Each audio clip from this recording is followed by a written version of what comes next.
honteux et confus, ils s'en vont tous avec ignominie, les fabricateurs d'idoles. C'est par l'Éternel qu'Israël obtient le salut, un salut éternel. Vous ne serez ni honteux ni confus, jusque dans l'éternité.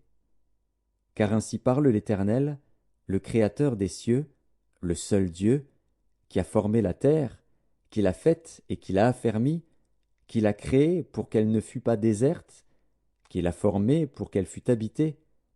Je suis l'Éternel, et il n'y en a point d'autre. Je n'ai point parlé en cachette, dans un lieu ténébreux de la terre. Je n'ai point dit à la postérité de Jacob, cherchez-moi vainement. Moi, l'Éternel, je dis ce qui est vrai, je proclame ce qui est droit. Assemblez-vous et venez, approchez ensemble, réchappez des nations.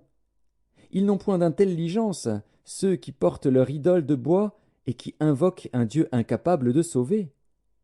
Déclarez-le et faites-les venir, qu'ils prennent conseil les uns des autres. Qui a prédit ces choses dès le commencement et depuis longtemps les a annoncées? N'est-ce pas moi, l'Éternel? Il n'y a point d'autre Dieu que moi. Je suis le seul Dieu juste et qui sauve. Tournez-vous vers moi, et vous serez sauvés, vous tous qui êtes aux extrémités de la terre. Car je suis Dieu, et il n'y en a point d'autre. Je le jure par moi-même, la vérité sort de ma bouche, et ma parole ne sera point révoquée. Tout genou fléchira devant moi, toute langue jurera par moi. En l'Éternel seul, me dira-t-on, réside la justice et la force. À lui viendront, pour être confondus, tous ceux qui étaient irrités contre lui. Par l'Éternel seront justifiés et glorifiés tous les descendants d'Israël. Ésaïe, chapitre 46. Bel s'écroule, Nébo tombe. On met leurs idoles sur des animaux, sur des bêtes. Vous les portiez, et les voilà chargés, devenus un fardeau pour l'animal fatigué.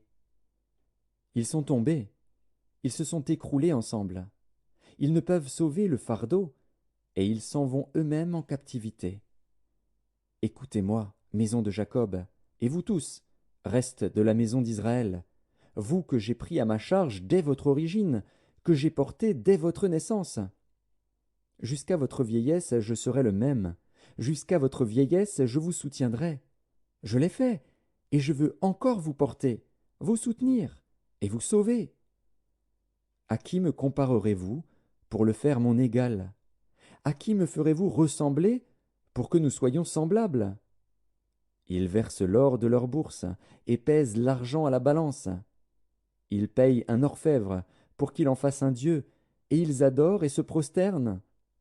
Ils le portent, ils le chargent sur l'épaule, ils le mettent en place, et il y reste. Il ne bouge pas de sa place. Puis on crie vers lui, mais il ne répond pas, il ne sauve pas de la détresse. Souvenez-vous de ces choses, et soyez des hommes. Pécheurs, rentrez en vous-même. Souvenez-vous de ce qui s'est passé dès les temps anciens. Car je suis Dieu, et il n'y en a point d'autre. Je suis Dieu, et nul n'est semblable à moi. J'annonce dès le commencement ce qui doit arriver, et longtemps d'avance ce qui n'est pas encore accompli. Je dis, mes arrêts subsisteront, et j'exécuterai toute ma volonté. C'est moi qui appelle de l'Orient un oiseau de proie, d'une terre lointaine un homme pour accomplir mes desseins. Je l'ai dit, et je le réaliserai. Je l'ai conçu, et je l'exécuterai. Écoutez-moi, gens endurcis de cœur, ennemis de la droiture. Je fais approcher ma justice, elle n'est pas loin. Et mon salut, il ne tardera pas. Je mettrai le salut en Sion, et ma gloire sur Israël. Ésaïe, chapitre 47. Descends, et assieds-toi dans la poussière, vierge, fille de Babylone. Assieds-toi à terre, sans trône, fille des Chaldéens. On ne t'appellera plus délicate et voluptueuse. Prends les meules, et mous de la farine. Ôte ton voile, relève les pans de ta robe, découvre tes jambes, traverse les fleuves. Ta nudité sera découverte, et ta honte sera vue. J'exercerai ma vengeance, je n'épargnerai personne. Notre Rédempteur, c'est celui qui s'appelle l'Éternel des armées, c'est le Saint d'Israël. Assieds-toi en silence et va dans les ténèbres, fille des Chaldéens. On ne t'appellera plus la souveraine des royaumes.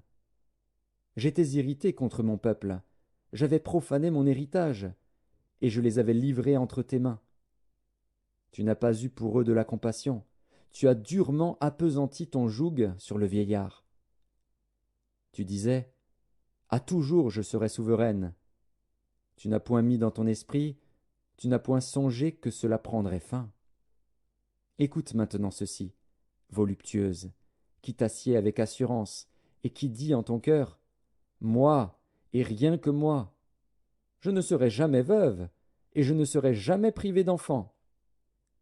Ces deux choses t'arriveront subitement, au même jour, la privation